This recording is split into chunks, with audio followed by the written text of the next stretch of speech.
இதை ஏன் வட்டம்னு சொல்றோம்? வட்ட வடிவில் இருக்கிறதுனால சொல்றோம். சரி, இந்த வட்டம் வேறு ஏதாவது உருவம் உங்களுக்கு தெரியுமா? உங்களுக்கு கொடியானம் இருக்கு. பழைய காலத்துல கட்டாவண்டி ஓட்டுவாங்க தெரியுமா?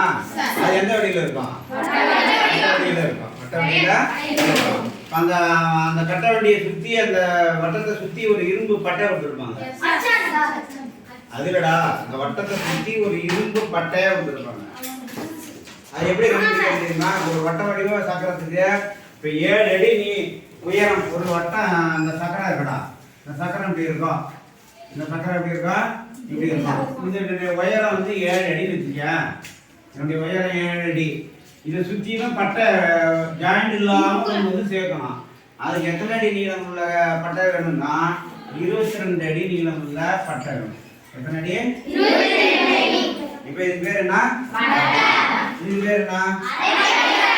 இப்ப ஒரு வட்டத்துக்கு எத்தனை அரை வட்டம் இருக்கும்? 2 அரை வட்டம் இருக்கும். இப்ப இந்த வட்டத்தினுடைய பகுதிகளை நம்ம பார்க்கிறோம். இந்த வட்டத்தினுடைய இது வட்டம். இந்த வட்டத்துல இருந்த இதுக்கு மையம். இது பேர் என்ன? வட்ட வடிவத்துக்கு தேவை என்னடா? ஆரம். எந்த இடத்துல இருந்து மையத்துல இருந்து வட்டத்தின் பரிதி எந்த இடத்துல இருந்து அளந்து பார்த்தாலும் ஆரம் எப்படி இருக்கும்? அதுக்கு பேர் தான். இப்ப அந்த வட்டத்தின் பரப்பளவு கண்டுபிடிக்கிறதுக்கு பாருங்க. இந்த வட்டத்தினுடைய இப்ப செவ்வக வடிவம். இது என்ன வடிவம்? சதுரம். இது என்ன வடிவம்? இந்த சதுரத்துக்கு பரப்பளவு கண்டுபிடிக்க தெரியும். பரப்பளவு என்ன? பக்கம் ஏ ஸ்கொயர் சொல்லுவான். இது 5 சென்டிமீட்டரு, இது 5 சென்டிமீட்டர், 5 25 சென்டிமீட்டர் ஸ்கொயர்னு பரப்பளவு போடுவான். புரியுதா? ஆனா இதுக்கு வட்டமா இருக்கு. இதுக்கு பரப்பளவு கண்டுபிடிக்கணும். அதுக்கு ஃபார்முலா என்னன்னா பரப்பளவு வட்டத்தின் பரப்பளவு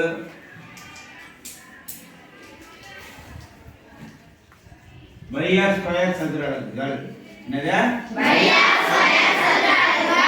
பையனுடைய மதிப்பு 22/7 வச்சுக்கலாம். இல்லைன்னா பையனுடைய மதிப்பு என்னன்னு வச்சுக்கலாம் 3.14. 2 அளவுல வச்சு போடலாம்.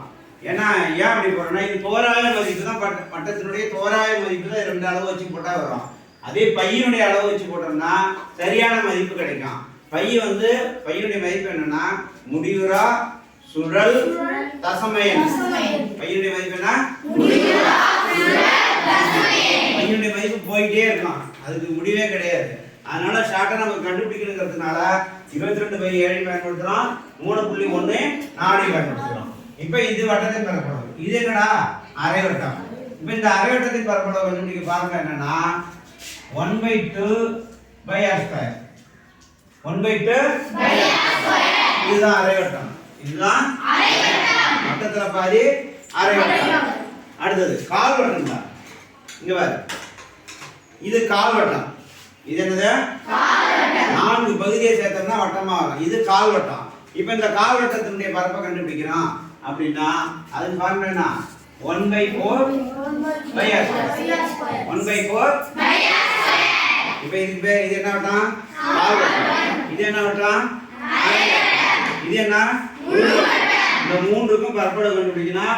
3 ஃபார்முலா எழுதி போட்டுருக்கேன். ரைட்டா? புரியுதா?